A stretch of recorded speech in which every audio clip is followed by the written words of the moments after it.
Hello and welcome to Sunflower Philosophy Tarot. My name is Juliana and today's reading is going to be a quick message from your subconscious. So whatever is ready to be revealed to you from your subconscious, whatever your subconscious really wants to highlight for you right now, that's what we're talking about. I have 4 groups today. I have 4 songs to choose from. And so, the plan is this is not going to be an overly long video, but we'll see where it goes.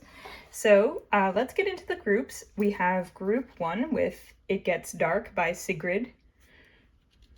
We have group 2 with Hurricane Drunk by Florence and the Machine. We have group 3 with From the Ground Up and The Garden. From the Ground Up is by Ayla, Nereo, and The Garden is by The Crane Wives. And yes, that one got 2, but everything happens for a reason. And then for group 4, we have Fast Car by Tracy Chapman. So feel free to pause the video if you need time to decide, and just go down to the timestamps, pick your group, and I will see you in your reading. Hi, group 1. If you chose It Gets Dark by Sigrid, then you are in the right place. And let's get into your message from your subconscious. So I'm going to shuffle up some cards here, and then we're definitely going to talk about the song as well and the lyrics. But I just want to get a card to start us off as well. So group 1, a message from your subconscious. Group 1 subconscious, what do you want group 1 to know? What do you want to bring up? Okay. All right, so we've got the 9 of Swords reverse and the Hermit reverse coming out together. Okay, so with that in mind, let's start there, and then let's take a look at the lyrics on the back of this card now. Sorry, there we go, you can see that. All right, so It Gets Dark by Sigrid. The lyrics I have are, "It gets dark so I can see the stars." And the song itself is really kind of about, or at least the gist that I get from the lyrics, it's a song about breaking free from almost like a fear of the dark, a fear of the unknown, breaking free from a fear of the unknown that's keeping you small, right? There's something that is keeping you trapped. In the music video, there's a room that Sigrid is in at some point where it starts off a full-sized room, and then eventually she starts to grow too big for it until at the very end it's a very tiny replica room that she no longer fits in. She's in outer space now. She's outgrown the confines of her small place where she originated. And for a lot of you, that is quite simply what your subconscious wants to highlight for you right now, is that you have outgrown something in your life that was keeping you small. You are too big for it now. And so if there's anything that in your life right now feels confining, feels suffocating almost, or if you even just have that feeling and you're not sure what to attach it to in your life, or you're not sure where it's coming from, this is saying it's because there's something that you have outgrown. And if anything, there's a fear of the unknown that's potentially keeping you from acting on that feeling. Now, I feel like this is the kind of message that could inspire some feelings of fear or discomfort if you're hearing this and it is like a fear that's keeping you small. Totally natural to feel that way, to feel resistant to this message as well, because it's something that we're talking about the subconscious here. So this is something that, while it might resonate for you consciously, where you're like, okay, yeah, that makes sense, it might not be something that you've been willing to look at. And it might be something for some of you where you haven't really been aware. Like, you might have had this feeling like something's just not fitting right, something's not working, but you don't really know what it means. And what it means is that wherever you are in some situation, in some way of thinking, it's too small for what you've become. You've expanded, you've grown past that point, and so you're ready to move into a bigger space. For some of you, this could be literally about a move. For others of you, and honestly, for all of you, like, there's all different shades that this could take, and if you're going to make some kind of external physical move in your life, it often also requires an internal move of some kind. So, it can work both ways, but even for some of you, it's just like stepping out of your comfort zone, quite simply. Ooh, yeah, and this is a message. Maybe some of you have been avoiding messages like this, or you have, or you're aware of it, and then hearing it, you're like, oh, God, yeah, but I don't want to, right? That's, I mean, that's what this Nine of Swords reversed really is, I feel. Ooh, it's almost like, okay, so like you see how these two figures, the Hermit and the Nine of Swords reverse figure, are facing away from each other? This Hermit, he's got his lantern, right? He is the one who has the ability to shine a light on the anxiety. For some of you, you might not even realize that you're feeling this anxiety, right? It's like a total avoidance almost. A total avoidance of even looking at the fears. I'd even looking at, it's almost like if you were like, gee, I really see, there's an example that's coming through that is bringing me to like a specific reading from another tarot reader. So like I don't want to steal her example, but I might point you towards the direction. If I can remember, I think it's Kino Tarot's like most recent, like, what's the date today? Like July 23rd, is it? I forget what the date is, but it's that the reading that she put out that day. One of the groups, she gives this example of like it's actually, this is a very similar message to one of the groups there. So I feel like there's a reason this is coming up right now, on the same day that I happen to hear that, because for some of you, yeah, it's like, okay, you are like, oh, I'm not afraid of, I'm not afraid of the beach. This is similar to her example, but like I said, like, it's the example that's coming to me. So, go watch Kino's video as well. Support her. She's great. But yeah, it's like, I'm not afraid of the beach. I'm not afraid of the water, like that's not a problem for me. But you just actively also don't go to the beach. You avoid it. So you actually are just completely avoiding the thing that gives you fear without even trying to overcome it, right? It's just like, because it's not in your face, because it's not around you all the time, obviously you're not feeling the fear of it constantly. But if you're real with yourself, if you drive past the beach, or if your friend invites you to the beach, you're a little afraid, and that's why you avoid it. That's why you don't hang out with people who go to the beach, because you're afraid of it. But in this scenario, in this made up scenario, you really want to go to the beach. Like there's a part of you that actually really wants to experience that. And it's just like, you're almost afraid to even look at the fact that you are afraid, right? Yeah. So for some of you, there's something where you really want to do something, or get out of some kind of confines, but you're having trouble even acknowledging the fact that fear is what's holding you back from doing it. And like, no judgment, because we all do that about various things. And it really just takes being ready to hear it, to take the steps to acknowledge it and actually change. And sometimes we're ready to hear it, before it becomes an obvious problem in our lives. And sometimes we're only ready to hear it when it becomes so unbearable where we are that we have no choice but to hear it, and it's really just up to, I don't know, circumstance, you and how you interact with life, fate, the universe, your higher self, whatever you want to, call it. But for those of you who are ready to hear this, it's almost like just like turning this around and looking at the fear for what it is, facing it head on within yourself, and just even acknowledging that it's there I think that's gonna help you a lot. And this is the song by Sigrid. You might want to listen to it because it's very uplifting in my opinion. But it also might be that for some of you, just even realizing that there is fear there is enough to just be like, oh, is that why I just like haven't done this thing yet? Is that why I haven't just even tried? Oh, I didn't even know I was afraid. And like just even looking at it is going to help you push through it, push forward, keep going. But yeah, it gets dark so I can see the stars. It's like,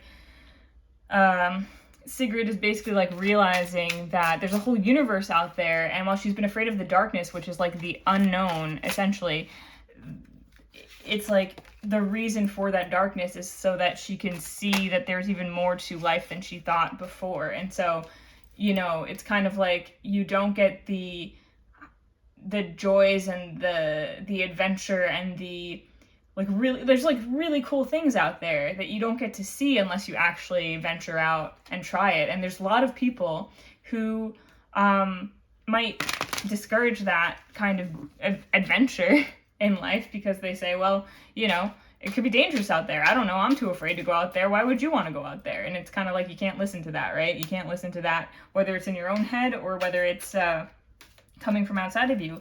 If you know that deep within, what you really want is that freedom, is to go outside of your comfort zone, is to see the stars, you know, see them up close and not just from afar.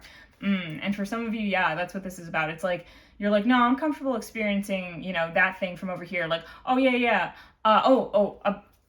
Yes. An organic example just popped into my mind that might be really relevant for some of you. It's like, oh, I love watching movies, but I'd never want to act in one. Or I love reading books, but I'd never want to write one. I don't want that kind of scrutiny. I don't want people looking at my stuff, blah, blah, blah, blah. When actually, if you looked at the fact of like what you're afraid of and like really process that and really like face that fear, underneath all that is a desire, a deep desire even, to share, to put yourself out there, you've got things to say, you've got things that you want to put out into the world, and like it's just a matter of facing the fear and overcoming it that is going to allow you to do so. And it's not just like the potential negative consequences that you see that you're going to experience, you know, you might be putting more emphasis on that. Yeah, there's some kind of indecision here. So for those of you, like if you've been feeling stuck in your life in some area, it's really just a matter of turning things around and like looking. Yeah. Okay. Yeah. It's like you need to take the power back. You need to take the control back. Also, this is the Lover's card right here. So for some of you, that could be relevant as well. Okay. So what that could, I'm getting with that. Okay. So yeah, for some of you, this might even be about a specific decision where you're not sure why you're having trouble deciding. And it's because there's some unaddressed fears that you need to look at and acknowledge. And when you do that, as soon as you do that, this Emperor right here, that's you in the seat of power, right? There's so much power in just like looking at your life and being honest with yourself about what's holding you back and just acknowledging it. You don't have to do anything about it immediately. The first thing that you do is just look at it, acknowledge it, say it to yourself out loud, write it down, do something like that. Instead of, because if you're not looking at something, if you're listening to this and you're just like, I don't know if this is me, but there's something in the back of your mind like niggling at you, like it could be about that thing. It's about that thing. Okay? It's about that thing. But there's some of you might just even be afraid to acknowledge that you're afraid. Sorry, I gotta move this wire out of the way of the candle over here. And this is saying don't be afraid to acknowledge it, because acknowledging it it's gonna be like the thing that helps you free yourself right up. And this Lover's card here, that's you uniting with your unseen self, your shadow self, some might call it, your darker self, whatever. It's bringing that into union so that you can become this Emperor and be in control of yourself. Like, if you know anything about shadow work, it's the idea that there's the parts of us that we disown, that we don't look at, that we're disgusted by, afraid of, we've been taught to feel shame for, that we shouldn't necessarily be ashamed about. The fact that we even experience certain emotions like rage, jealousy, shame, fear, even just shoving those down and being like, nah, that's not me, I don't experience that ever, whatever, when actually you do, and there's some certain things that are happening within you that that are actually products of those emotions, of those experiences, that when you're not looking at them and you're suppressing them and you're pretending that you don't have them, they're actually exerting control over your life where they wouldn't if you just looked at them and was like, yeah, that is what that is, you know? And a lot of times we just have shame over things that aren't even, sometimes it's like a greater societal shame kind of thing where we've all decided collectively this is a shameful thing, but sometimes it's like a thing where maybe a select group of people has decided something is shameful, but at large it's actually not a big deal at all, you know? Like being shamed for your sexuality. you know, or sexual expression in some way. It's like that is something that we all have, right? And it's also something where it's not a problem to experience that in a way that's not just like heterosexual and stuff like that. But there's a lot of shame around that. So a lot of people suppress that stuff, don't look at it, won't even venture to think that maybe I could fit into that group of people as well. Maybe that's something that exists within me. And so we end up drawing all these hard barriers around, well, I'm this and I could never be that. When it's like, well, if you just were like, well, maybe it's not a big deal if I explore that. Am I like that? Just going with some curiosity, just like, what if I just pretend for a second that there's nothing wrong with that, because there's not. But you know, you don't always know that, and you can't always accept that. If you just go in and explore that with more curiosity than anything else, and just be like, well, what if? Like, what if?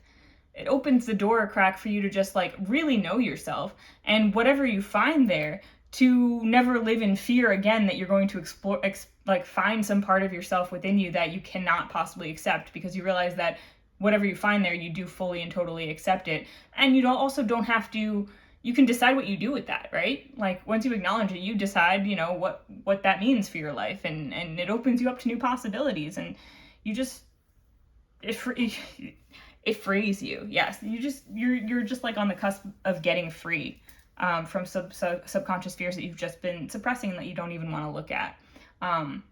But that I think is really keeping you in a place that's just too small. You just outgrown it, and that's an exciting thing, you know, because you're ready for more. And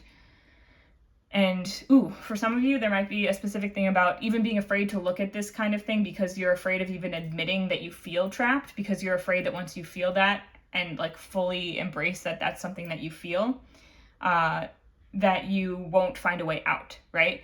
That you just will open up to the feeling of feeling stuck or feeling afraid, and you'll get stuck there, right? And you won't be able to move past that. But the thing is, by denying yourself the acknowledgement that you even feel that way in the first place, you are exacerbating that feeling. The getting unstuck is the acknowledgement that you feel stuck in the first place, right? If that makes sense. The getting unafraid is the acknowledging that you feel the fear in the first place. The feeling unashamed is the acknowledging that you feel shame in the first place. And it might be a bit of a process depending on what you're dealing with, but you know, it's going to be a lot easier than I think that you think, and it's gonna bear fruit in a way that you can't see yet, right? Because you kind of just got to go through it. But there's this beautiful union with yourself and possibly with someone else waiting for you on the other side of that, you know, depending on what your situation is. So, yeah, that is a really empowering message, and I hope that's very helpful for you. I might also recommend another book. I actually just started reading it, so I don't even know if it's something that I'm going to finish or really enjoy, but it's something that really feels relevant to this particular reading, which is this book called, okay, I forget the author's name, but it's called Existential Kink, which it's a very interesting perspective in which to explore like shame and stuff like that, and like your experience of life, and it's like radical acceptance, to the point where you can like almost really enjoy even the painful moments of life, like really get yourself into that kind of mindset, almost like if someone, you know, enjoys masochism in some sense, like tapping into that kind of energy, but with life, so that you have radical acceptance, so that the things that you used to pretend that you didn't experience or feel become things that you can accept, right? And then you can move through them. And it might be extreme for some people, it might not be for everyone, but that's a new mindset you can actually look at, and might actually be helpful for some of you. So I highly encourage you, if you feel drawn to that as a concept, maybe check that book out if you haven't heard it before. I don't really know anything about the author, and as I said, I just started reading it, so like I'm not giving a recommendation from my own personal experience with it yet. I haven't really experienced it yet, but since it's coming up, I feel like some of you might actually be helped by that. So yeah, so hopefully that's been helpful. Let's see, is there anything else? Is there anything else before I let you go? I feel like I feel like we're just gonna, you know what, we're gonna leave it at that. But one more thing I will bring up is actually an example I thought of when I saw this lover's card. Let me just, okay, yeah. When I saw this lover's card underneath, it did bring me to a specific story that is told in the first chapter or so of that book, Existential Kink, that I actually really liked. This one specific part of it where the author talks about the origins of the goddess Persephone and how, I don't know if I'm fully getting this right, but the way she described it, Persephone was originally a goddess called Kor, or Kore, I'm not sure, but I'm just going to say Kor, who was the, like, ruler of the underworld, and Hades, you know, her counterpart, didn't exist. And the author basically, I don't know if she's getting this from a specific kind of school of thought or if this was her interpretation, I forget what she said, but she was basically saying, like, the idea of the myth of Persephone, where she is forcibly taken into the underworld by this, you know, violent, angry underworld god Hades, which is just one interpretation of the story, but it's one of the most popular ones, was actually, what that actually was the goddess Kor, who was a whole being unto herself, deciding that she was bored with basically being a complete being, and wanted to experience the concept of separation, of exploring the very innocent girly part of herself, the, you know, that one half of herself, and also the violent, masculine, like very forceful, like other side of her identity, which were both part of her, right? And so in this myth,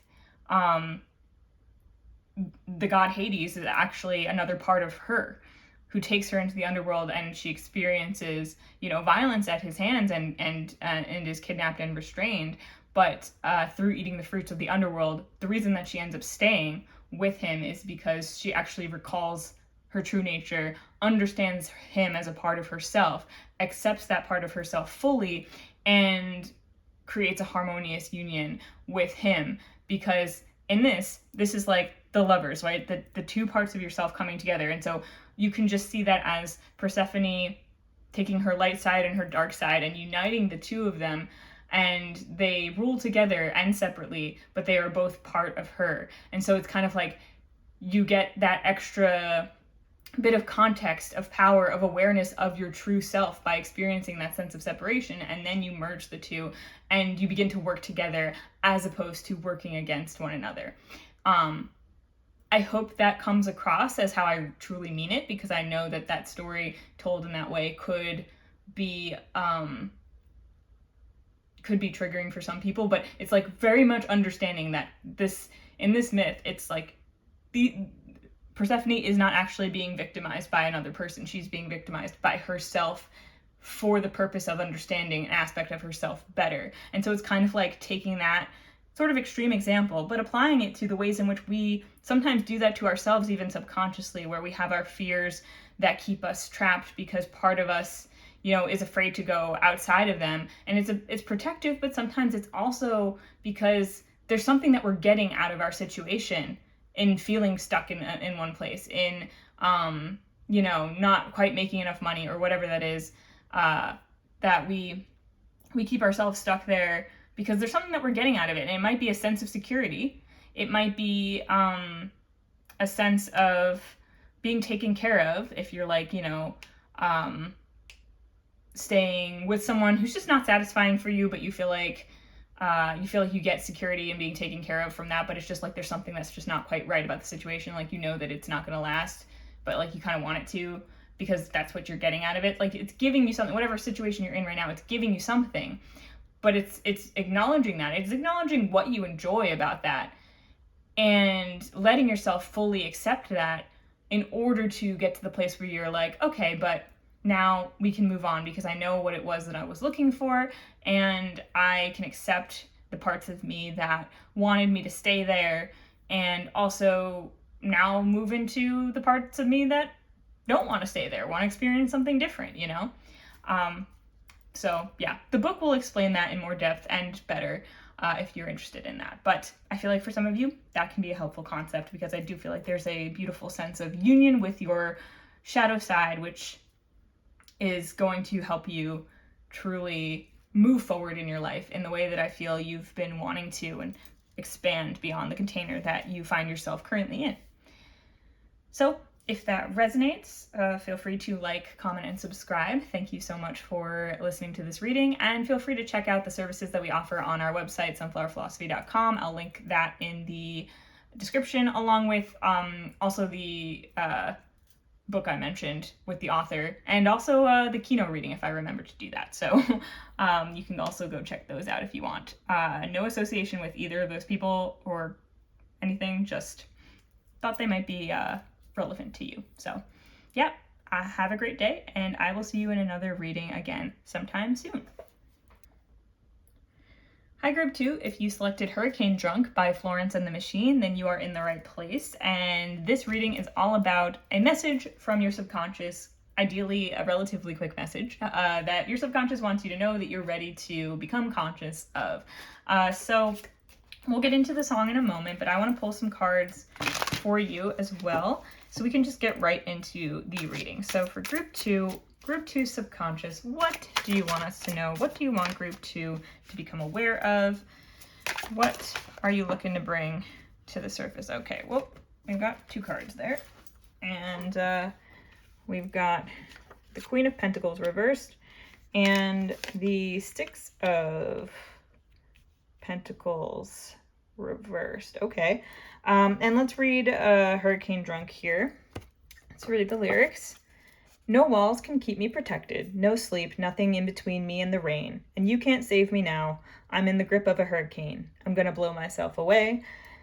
And yeah, those lyrics are kind of a lot, but also one thing I do love about Florence and the Machine is the bigness of the lyrics, the drama, and also the drama of the music surrounding it. So if you want to listen to that song, definitely check it out if you feel drawn to it. But it's what it really is about. The song is seeing someone that you used to be in a relationship with someone else when you're out in public, and almost like there's a sense in the song when I'm listening to it sometimes that the singer is seeking this out because they know it's going to be painful, and kind of like digging into that pain a little bit. Ooh, some of you Group 1 might also be relevant in some way. But yeah, okay, so there could be something there about actively seeking that which you know will hurt you. For some of you, like there's something where you're actively looking for, and this is your subconscious, so this might not be something you're aware of, or it might be something that you're like, oh, yeah, I kind of do that, but I haven't wanted to look at it, right? But this is like, yeah, like looking for situations, looking for something where you know it's going to hurt you because some part of you wants to experience that kind of pain. And I don't mean this in a judgmental way at all, or blamey way at all, or anything like that. If this resonates with you, because this is something that your subconscious is bringing up, that's my intention is it's something that you're ready to hear, then this will resonate with you, and you'll know, right? You'll be able to be like, yeah, that's me, even if it's uncomfortable, right? So if it's not for you, just feel free to move along. But with the Queen of Pentacles reversed and the Six of Pentacles reversed, it's like, okay, this could be, okay, there's something here that's not giving back to you. Like there's an uneven exchange here. I'm feeling like someone who is giving everything to something that they know is not going to give back to them. Something or someone. Someone who's trying to almost like give the nurturing and the care to something outside of them that they actually want for themselves, like that you actually need to give to yourself.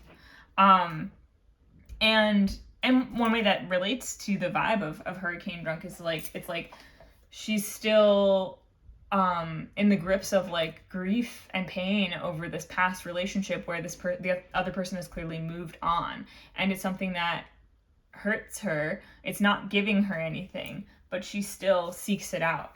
And that can be a very real process, part of the process of grieving something, for example. It can be a very real part of the process of moving on. And so it's not necessarily to be judged. It's not to be judged at all, actually. If you can avoid self-judgment, that's great. But also, you know, part of the whole game of it is when you're, you know, not judging yourself, you're also not judging yourself for judging yourself, you know, that whole thing too.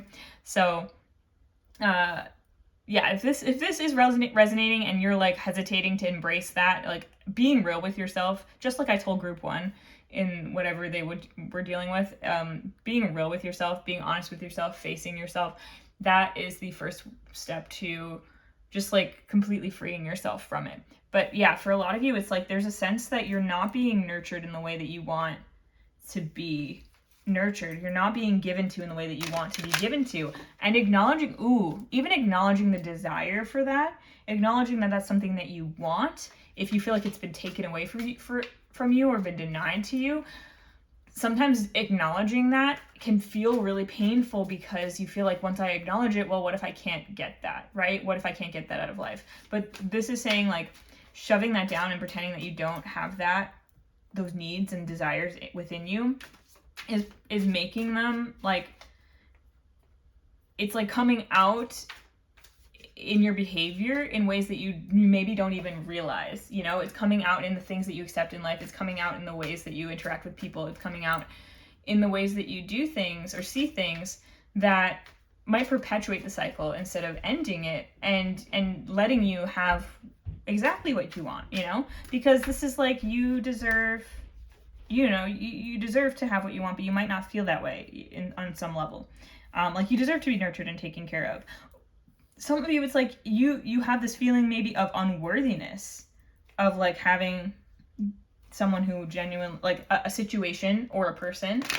Because I think this could be about, it could be about a relationship, but it could be about a job. It could be about just a financial situation in general. It could be about a family situation, anything like that. Any number of things, you know. And it really feels like you maybe don't even feel that you're worth having something that will give to you as much as you want to give to it.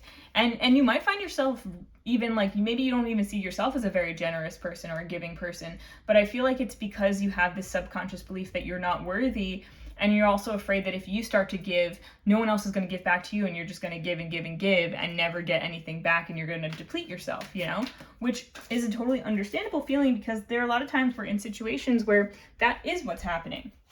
But part of moving past that is even acknowledging that there's this pit in us that feels like we aren't worthy, or this fear of not being given to, or this fact that we even want to be given to, we want to be taken care of in some way. Like once we acknowledge that, we can actually, and accept that, we can actually go out and embrace situations that will give us what we want, because we'll recognize that what's underneath it is like, I'm afraid no one else will give to me, but it's also because like I'm not going to accept anything that I actually want because I don't truly feel worthy of it, you know? And once you start to work on your self-worth and start to work on feeling worthy of things because you realize that that's what's getting in your way, then the problem will take care of itself. And over time, you won't fear being in that situation. Also because you'll learn how to give to yourself, you know? You learn how to give that nurturing and that care. Be generous with yourself. Be generous with yourself. Learn how to give to yourself. Take care of yourself. Be there for yourself. Build yourself up so that you have the energy, the resources, the whatever you want to be able to give to someone else and not feel depleted, you know? And to discern situations where it's going to be fruitful for both of you rather than, you know, constantly ending up in situations where it's like a tug of war, right? Where constantly one person wants and is trying to get something from the other person that sometimes they don't even know that's what they're trying to do, because they don't even know they're being driven by this like deep yearning for a specific thing, you know, that they're afraid they're not going to get. And through that fear, they're, you know, maybe manipulating without even realizing it, or like feeling like they can't ask outright for the things that they need, you know, because they're either in a situation where they can't, or they feel like even if they do, no matter who they're around, no one else is going to take them seriously. No one else is going to give it to them. It's like this scarcity mindset. Yeah, scarcity mindset. Absolutely. And feeling like no one is going to save you, no one's going to help you, there's nothing there to help you. And what you really need to do is like, you can believe that. There might be people around you who can help you, and maybe you can see that one day, but maybe you believe that. But can you help yourself? Can you start there? Can you start by believing that you can do something for yourself? And can you do that in a way that you start small, maybe, and then you build up on that? Let me get a couple more cards here as well for more information, because I could just go on forever. And this is meant to be a quick message. So, for group 2, ways that they can overcome this. How can they overcome this seeming scarcity mindset, this fear of being depleted by situations? Okay.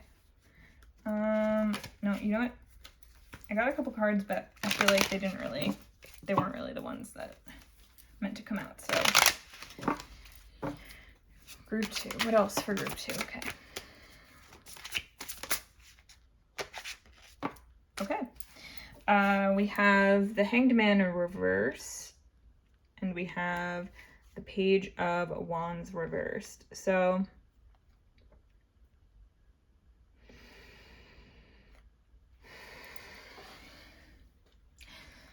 the Hanged Man in reverse, it could be about getting unstuck, honestly. It could be about taking yourself out of a self-imposed time of rest, of stagnancy. It can be about acknowledging that which you have, like the limitations that you have placed upon yourself in your current situation, whatever they are. And with the Page of Wands reversed, I feel like that's a sense of, it might be specifically detaching yourself from any energies around you that might be immature, that might be taking from you more than you are able to give at this time. And it's not to judge those energies and whatnot. It's not to judge any people they might be attached to, but it's to look at it objectively and say, I can't keep giving in this way to these people anymore. The specific example I have in my mind is if you're in a workplace and you're on a team or something like that, or you're responsible for a certain group of people, and these people, there's a lot of them that maybe slack off in their work, they don't really learn the ropes, you're constantly having to step in and fix things for them, you're constantly having to step in and do things for them, they're constantly coming to you with questions that they really should know by now, or that they are refusing to learn themselves, and just kind of like that kind of thing where they're not really growing and learning in the position. Instead, they're just coming to you for everything, and you're the one who's, got the knowledge, you've done the work, you know how to do the things, and they're just kind of coasting on that. And here's the thing, right?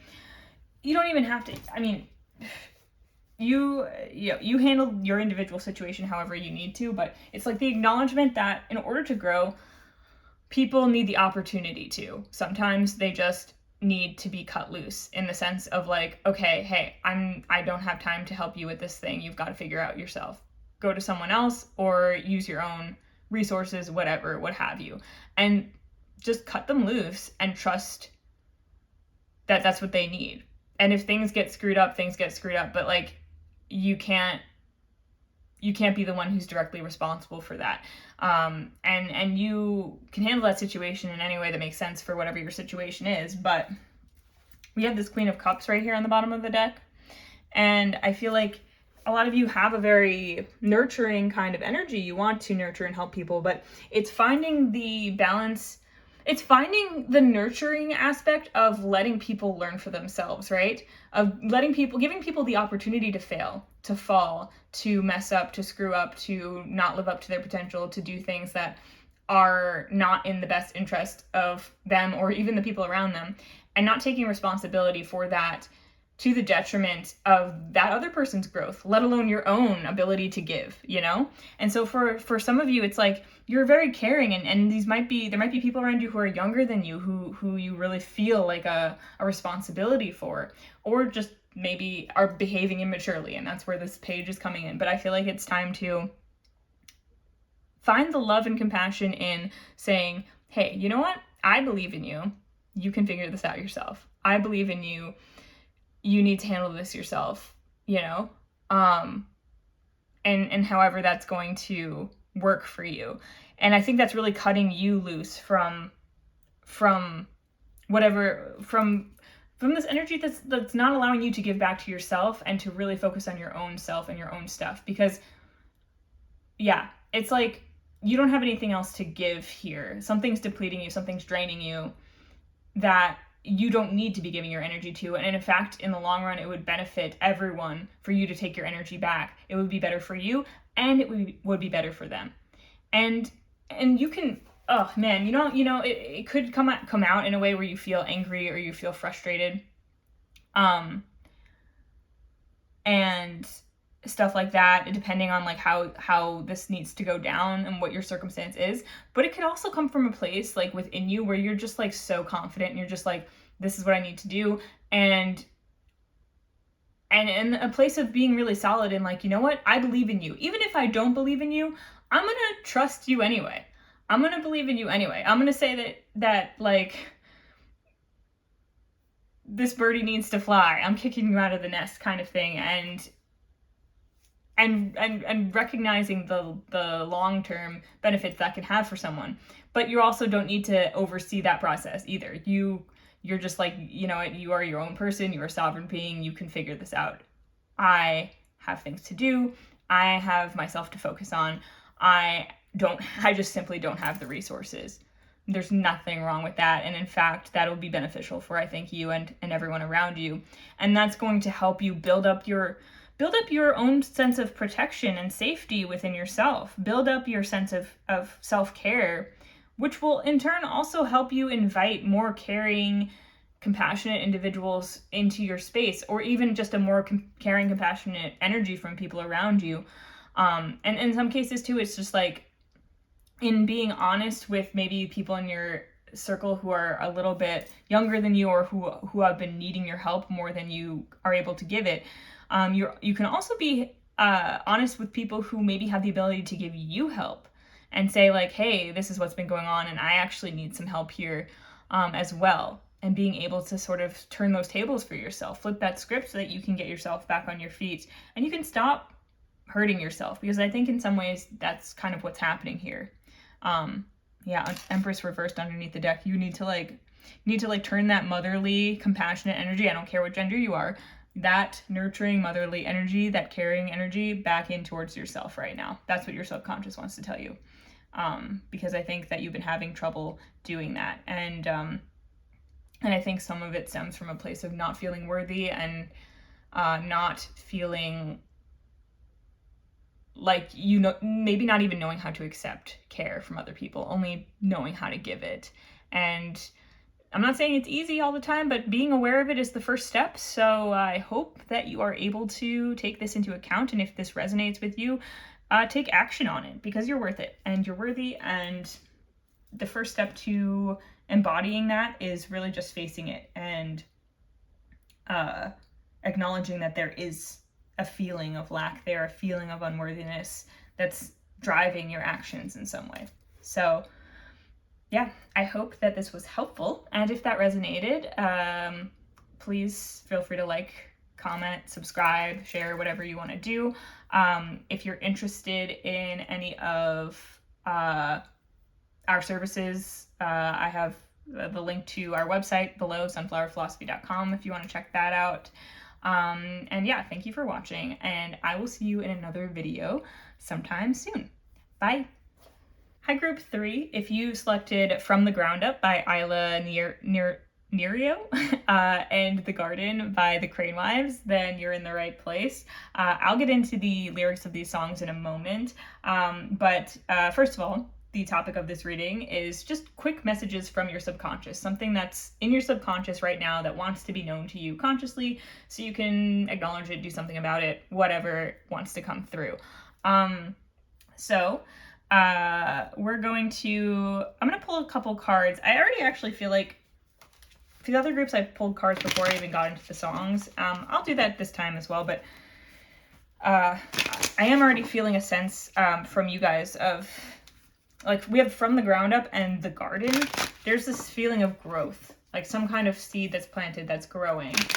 Now it's like there's something that you're building from the ground up, something, it could be a reference to something growing from your subconscious, like your subconscious becoming conscious, or like maybe even like if you've been doing like subliminals. I don't even really know what those are. So the fact that they came through, I mean, I do hypnosis, so I get that it's kind of in the same vein, but like, yeah, like subliminals, hypnosis, meditation, something like that, affirmations. It's like seeds that you've been planting in your subconscious are coming to fruition, are coming up.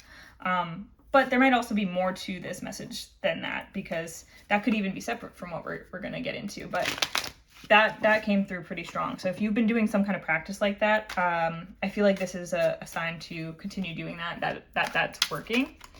But yeah, subconscious messages for group 3. Like what do you want? Group 3's subconscious. What do you want group 3 to know and acknowledge? Okay. I guess I'll flip the strength card up, right? But it was kind of sideways. All right, so we've got the strength card and we've got the 4 of Swords. And from the ground up and the garden. Okay, so let's read the lyrics for the ground up. From the ground up, we have, in the morning, in the rise up, there's a bridge from all that's been. In the dawning, the vines are pushing through the pavement. We were born of burning hearts. We are tearing off the reins. From the ground up, we will build it. From the clouds above, we'll rain it. From the crowd up, we will raise it. From the ground up.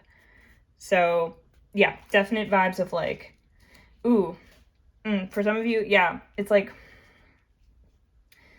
building like a new world, a new existence, a new sense of self from the ground up. And for a lot of you, yeah, there's been like some kind of subconscious work that you've been doing that is working. That you're seeing come to fruition, and or your subconscious is telling you, if you've been considering doing any of that, or even if you haven't, that is the key to helping you bring into fruition some kind of new perspective, new goal in life that you want to accomplish or achieve. Like something in your subconscious needs to be addressed. You need to get in at the root. You need to go to the source, and you need to cultivate that, to plant the seeds that you want to grow there so that they can blossom into your reality. But it's starting with your subconscious. And with the garden, we have, hold your light to the darkness in my head, put your ear to my heart, or set your teeth against my throat. Give me something pretty to wear beneath my blood-stained clothes. Yeah, so okay. So for some of you, it's like, yeah, whatever, okay, whether you've been doing this already or this is something that's like a plea for you to start doing this, it's like holding a light to the darkness in your head. So like acknowledging the stuff that's keeping you from this, I think, very tangible creation that you want for yourself. So when I say tangible, it's like there's something in your outer world that you're cultivating. It could be building a business. It could be building a sense of financial security. It could be building a family. It could be building a relationship. It could be all of those things. It could be just like a general reality you want to create for yourself.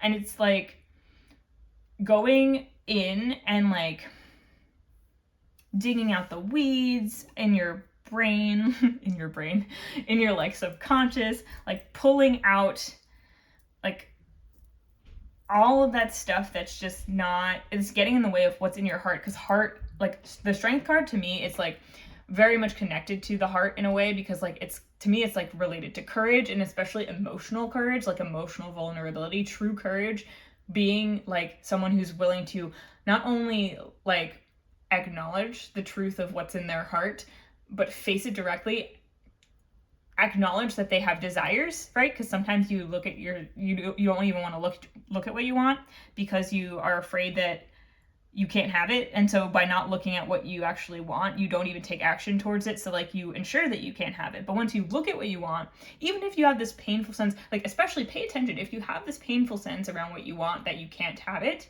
that is one of those things, that's one of those weeds that you want to pull out. You know, that's a lie or a story, you know, you don't have to even call it a lie, but like it's a story you tell yourself that you don't need anymore. This idea that you can't have that. It's like you might even shut down, like, okay, for example, I'm gonna use an example for myself. So I have a lot of creative ideas and a lot of stories I want to tell and art I want to create. But for a long time in my life, without even really noticing I was doing it, I would just shut down any idea that came into mind. So I would leave them in my mind and just I would get excited about them, but then I would be like, okay, but like in actuality, like I'm not good enough to actually execute on that, so I'm not even gonna try, like why bother? Without like even necessarily consciously noticing I was doing that. I would come up with reasons why, okay, no, but like if this happened, in real life, like if I actually put this out there, then someone would find this wrong with it and that wrong with it, and it would just all fall apart. People would pick it apart in this way and that way. It's like the thing didn't even exist yet, right? And I was shooting it down and just not believing that anyone would connect with it, not believing that it would get any kind of attention, or that people would understand it, without even making the thing. The thing wasn't even like a thought I put on paper, like I didn't even take any steps towards it. So I had no evidence for this aside from maybe like, past childhood experiences with sharing myself or watching other people do that and things that they experienced. But the thing is, the passion in my heart was still there. The things that I want to do and create is still in my heart. Like I still want it, and I get excited, and it makes me feel alive every time I talk about it, And that's when that's the thing that you truly want and are drawn towards, and you should go for it.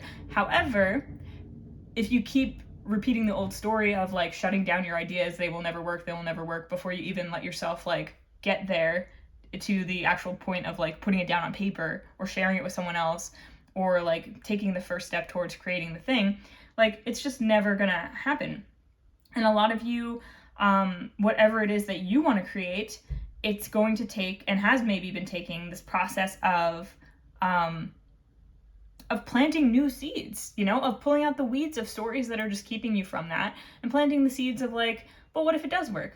Or the seed of like, oh, but it doesn't even matter if everyone loves it or hates it, because I really I'm interested in the story. I love the story. I'm passionate about the story, instead of killing that passion. And, getting to the point where it doesn't really matter what anyone else thinks in that scenario, that specific scenario. Maybe it's not even about what, like, maybe your stories aren't even about like what other people would think of the thing. It could be like the idea that, well, I want a beautiful relationship and like a marriage or something like that, but no one will ever love me that way, right? But that's like, again, a story. You don't even know yet.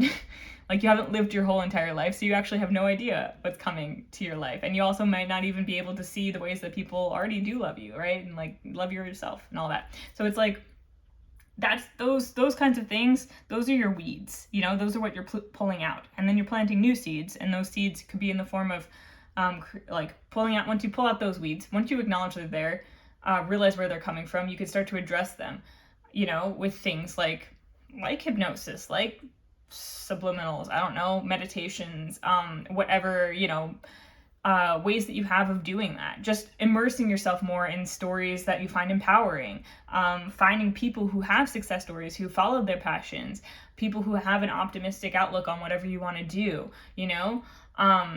that's how some of the ways that you can weed your garden and then plant new seeds.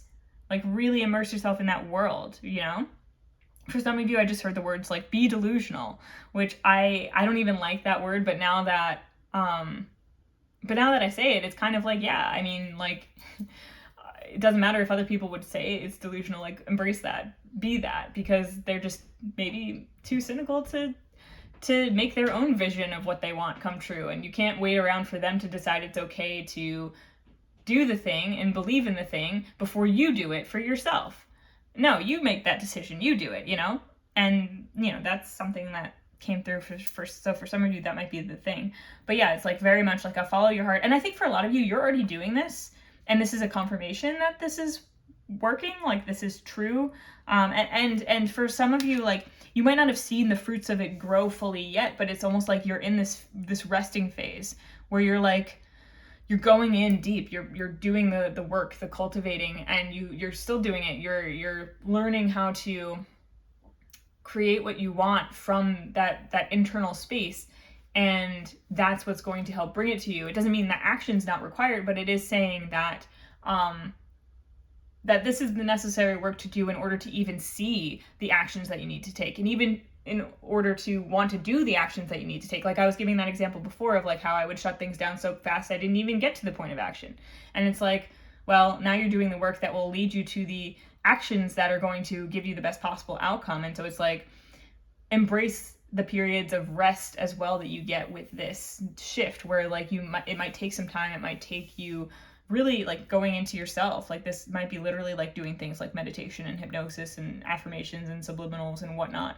But it's like taking the time to let that set in, let that solidify, and then allowing it to come out by like when you feel moved to take the action, moving from that place of inspiration, moving from that place of empowerment, moving from that place of like, yeah, this is really truly what my heart wants, and those old stories are not stopping me anymore. Even if like you still have them in your mind, it's like you can recognize them and also still do the thing, because you're like, okay, like I hear that in my head, but I know now that's not true. Like I know now what that's doing, and that's not something I need to listen to or even pay attention to, right? Because we'll all get that in our heads, like, we'll all have old stories pop back up, but it's just a matter of how much we identify them, right? And like this like sort of restful meditative state is going to allow you to become, like, some of you need like maybe some more quiet time with yourself, time to just be with yourself and notice these things even coming up, notice where the weeds are. And again, for those of you who have already been doing this, just keep doing it. You're doing great. You're doing what you need to do, and that's definitely helping you. I'll get a couple more cards because I did do that for the other groups as well, to see if there's anything else on this that your subconscious wants you to know. I will say this feels like something that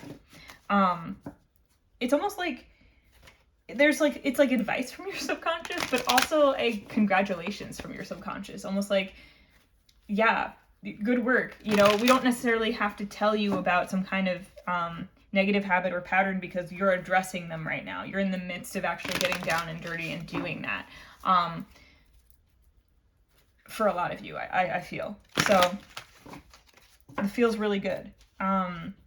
Even if it doesn't feel good always for you to be doing this work, it's like, that's okay. You're doing it, right? It doesn't always feel good to get your hands dirty, but sometimes you can learn to enjoy it, I'm really feeling that garden metaphor. Gardening might be a significant, it might be significant for some of you, but it might also be a significant perspective for you to help you look at your current situation. Like you're really cultivating, you're really planting seeds, you're really nourishing and watering and letting them grow and giving them the time and space to grow as well. Okay, anything else for group 3? Like group 3 subconscious, anything else? Okay. Ooh, okay. So with the 6 of Swords reversed and the 5 of Pentacles reversed, I feel like specifically, and then also honestly, like the 5 of Cups reversed on the bottom of the deck, I feel like could be relevant for some of you, because it's giving, like you're not running away from things anymore, in the sense that like you're sticking with something. You're not moving on from a goal that you have, a thing that you want to create, even when the going is slow, even when you're not seeing immediate progress. It's like, because you're not telling yourself these negative stories anymore, or you're not listening to them, or you're actively taking steps to pull them out from your mind and create new stories, you're not running away from things anymore, or like you're being encouraged to stick with the things that you're working on. And with this 5 of Pentacles reversed, it's like you're giving things the time of day even before they give you back what you want. Like you're really giving things the space to grow without needing to see immediate results, without needing to see immediately where they're going. And for some of you also, there might be an opportunity approaching you that for help, for abundance, or even just like a breakthrough in terms of like seeing the fruits of your labor that you're not even aware of and not seeing right now. But because you're doing this work, it's going to become evident to you soon. So I feel like there's a lot of opportunity here you're not even seeing yet, but you're also sticking with it. And if you want to really see things come to fruition, you might have to, continue to cultivate patience in your practice with whatever you're doing. Because for a lot of you, it's like, I'm seeing like a garden that like things are like, there's sprouts there, like there are green blooms coming up, and it's just like there's not flowers yet, there's no vegetables or anything, but you know that they're coming, and it's just a matter of time. And so if all that resonates, just stick with it, keep going, keep improving your perspective, keep learning to see things in the light that will be most nourishing for what you want to do, and you'll get there. You're on the right track. I think your subconscious is feeling a lot clearer, a lot greener, a lot more positive, and that's going to be manifesting for real in your reality very soon. So yeah, cool stuff. If that resonated, please feel free to like, comment, subscribe. Thank you so much for watching. And if you're interested in any of the services we offer, you can check out our website, sunflowerphilosophy.com. And also, I hope you have a great day, and I will see you in another reading sometime soon. Bye. Hi, Group 4. If you selected Fast Car by Tracy Chapman, then you are in the right place. And this reading is all about just a quick message from your subconscious. So whatever your subconscious wants you to know, whatever it wants you to become conscious of, that's what we're talking about today. And I'm just going to start by, in addition to this song card, pulling a couple of tarot cards as well to get more on what your subconscious wants you to know right now. Okay, it's a little too many cards right there. So we'll take this one, but I'm just going to shuffle up again to see what else. Okay, yeah, let's go with that. The bottom of the deck, well, we might take a look at her in a minute. Okay, so we've got the Two of Pentacles reversed. We got the World card. Okay. And then we have Fast Car by Tracy Chapman. You got a fast car. Is it fast enough so you can fly away? You got to make a decision. Leave tonight or live and die this way. And then also on the front, we have more lyrics. And I had a feeling that I belonged, and I had a feeling I could be someone. Yeah. So,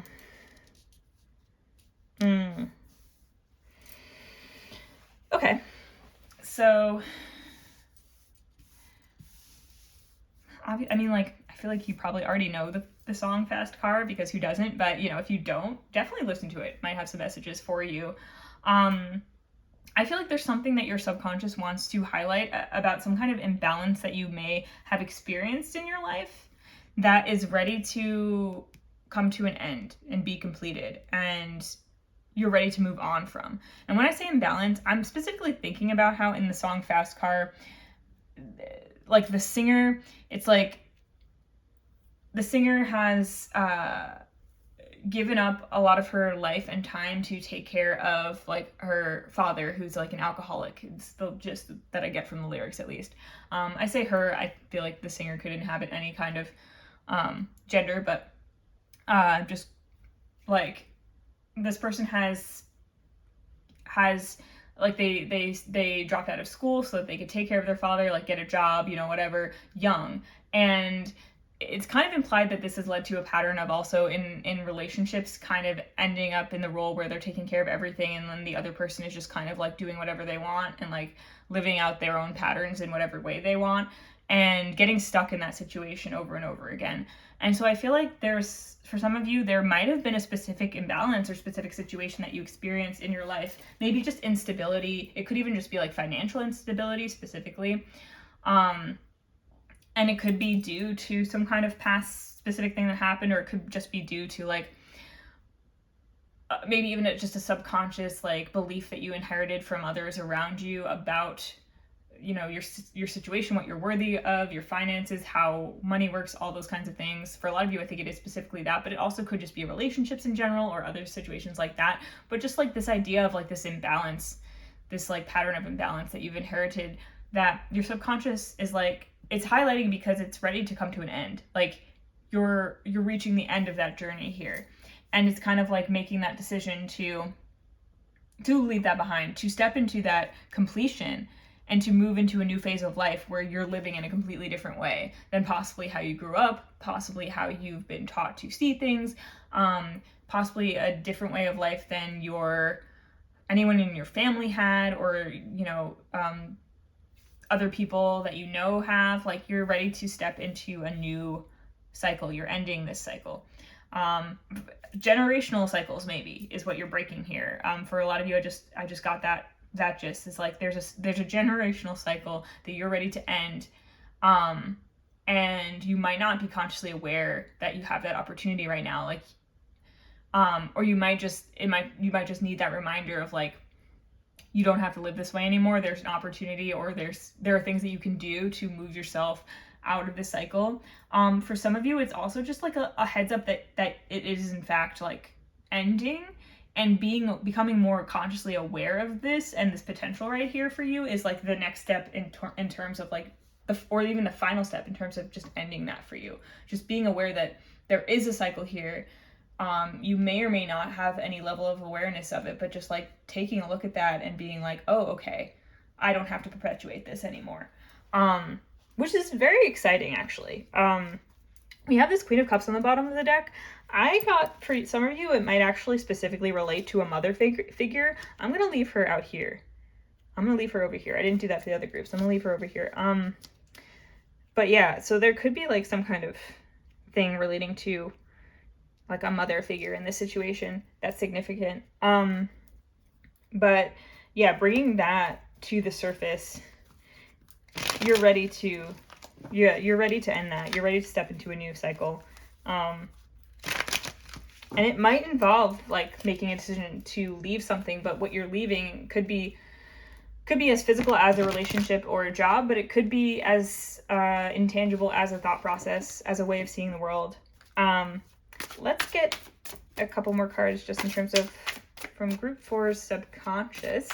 How can they end this cycle? How can they complete this cycle? What do they need to do? Yeah, it might be related to, for some of you, like your mother's ancestral line or a grandmother.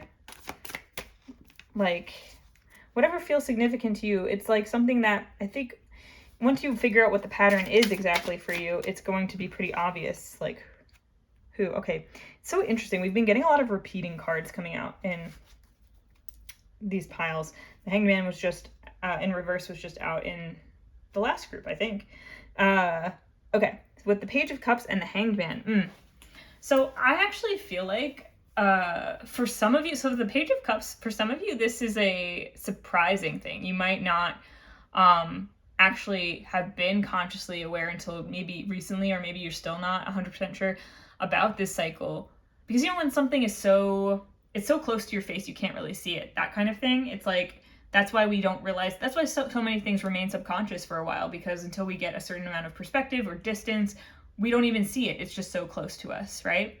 It's who we are, it's how we've been taught things are, and it's like we're identified with it. And there's nothing wrong with that. We all experience that. It's easy to judge ourselves when we realize something's been holding us back for a long time, but really what it is a matter of, like, once we realize it, we're just like, oh, we've outgrown that, we're ready to move on. Page of Cups can also be childhood. So for some of you, it's like consciously looking back into your childhood and being real with yourself about certain things that happened or went down. Like I said, if it's related to your mother line or like a female figure in your ancestry, and I don't mean like it could be like quote unquote a negative influence or experience, but it could also just be like, that could just have some kind of significance for you to point you in the right direction of where to look, right? I think it'll be different for all of you. It could be even a positive influence. Although breaking things down into just negative or positive, sometimes that prevents us from being real about certain things, because, you know, if we think that it's a zero-sum game of either this person was good or bad, it takes some of the nuance out of our situation, and it makes us unwilling to sometimes embrace things that we actually want to embrace, and also distance ourselves from things that we actually want to distance ourselves from, like leave behind things that we actually want to leave behind. When we recognize that there's things that we can take with us and things that we can leave behind, and you know, breaking ancestral cycles doesn't have to mean disowning or disavowing our ancestors, although it can in some circumstances very literally if you actually like need to get away from someone physically. But there can be the acknowledgement of being like, yeah, you know what, this practice or this tradition or this way of thinking really speaks to me, but this way of thinking and this way of doing things doesn't. But I think we can do this in a way that's less toxic, or I think we can do this in a different way that serves me better now, you know, those kinds of things. So I feel like, yeah, looking back into childhood, and for some of you, there's something that you need to approach in a more playful way, and that might help you lighten up and break this cycle as well. Like there's something that you can be lighter about, that might help you. With the Hanged Man reversed,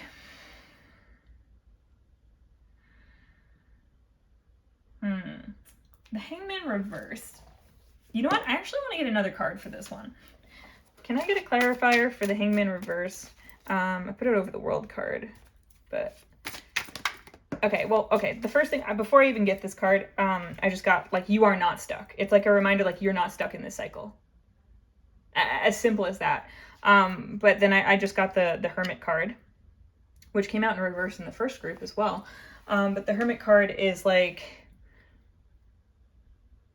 Okay, so the Hangman upright, or just in general, can speak to finding a new perspective, sometimes a surprising new perspective, having a perspective shift, or purposefully putting yourself into some kind of stasis so that you have the time to gain a new perspective.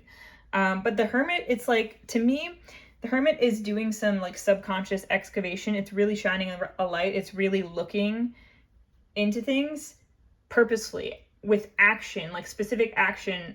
And this Hermit is shining a light towards this Page of Cups. So I feel like it is like making the decision to actively look into your subconscious, to actively look into your childhood. Maybe for some of you, this, like, for example, by doing some past life regression, if that's something you're open to and you're interested in, doing some kind of past life regression, because maybe for some of you, this is a past life cycle, you know, if that's something that you believe in, could totally also be true. But for those of you, it's even if it's just like a childhood thing, that can still help, because that can highlight, you know, things in your past that are coming up now. Any kind of regression in hypnosis, actually. Hypnosis has come up a couple times, and it's also just because it's something that I do and I'm familiar with, so I know how we use those tools to help us address things like this. But, you know, even just like going to therapy, some therapists also use hypnosis, but also in general, just like actively going in and digging things up, journaling, using your own tarot cards, you know, doing the shadow work, whatever your, you know, preferred method of doing that. It's like actively doing that, going in and doing that. And like, and I think some of you just need that reassurance that you are not stuck in this cycle, and literally just turning around and doing that about face and looking at this thing head on. It's gonna put you over the edge. Like, you're not stuck in this cycle, and you're so not stuck in the cycle that this is telling you like it's ready to end, and you're right there. And it's just a matter of just like almost like, it's like the Orpheus and Eurydice myth, except if Orpheus was supposed to turn around and look at her.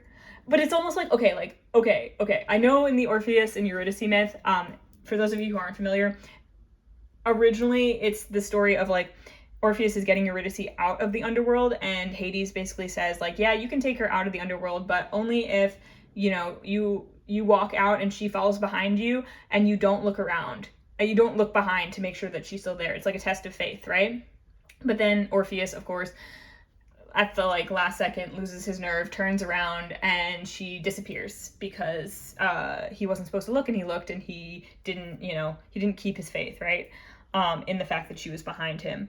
Now, in this case, just pretend that actually what is happening is that you're walking, and this childhood wound, or like this cycle or whatever, this motherly figure, or just like whatever is haunting you, is following behind you, and then as soon as you turn and look at it, it disappears, because you acknowledging it is what makes it go away. So it's like almost like the opposite, as if Orpheus's test was to notice the thing following him in the first place. So it's like a completely different story, basically. But that was what I was getting, because it's almost like the idea that, yeah, you're like walking out of this tunnel, and there's still like something that's trying to latch on and follow you out, and you just turn around, you shine your light on it, you see it, and then it's gone, and you're free. It's kind of like that vibe. So that's pretty cool, you know, if you resonate with that, if that's something that you can do. I'm not saying it's like, for some of you it might be like actually instantaneous depending on your situation, but for some of you it might not necessarily be instantaneous, but it's almost like that's the key, that once you turn around and see that thing, like pretty quickly after that, you know, it sets in motion a chain of events, a chain of thought processes, a new perspective shift that like snaps you out of this thing more quickly than you honestly think. And for some of you, this could be an indication that like this is a wound or a cycle related to your mother's line, or a female figure in your family. It also could be that this is someone that you can look to or talk to, or can be a guiding light, or even connect with spiritually, you know, and it could even be both, you know, in some cases. So take that as it resonates. But yeah, I feel like a lot of you are just like right on the cusp of just ending a thing, and there's just like one more thing that you just need to turn around and see, and that's gonna break you out of this cycle. And yeah, I think that's all I got for you. So I hope this was helpful. Thank you for watching, and if that resonated, please feel free to like, comment, subscribe, share, whatever you want to do.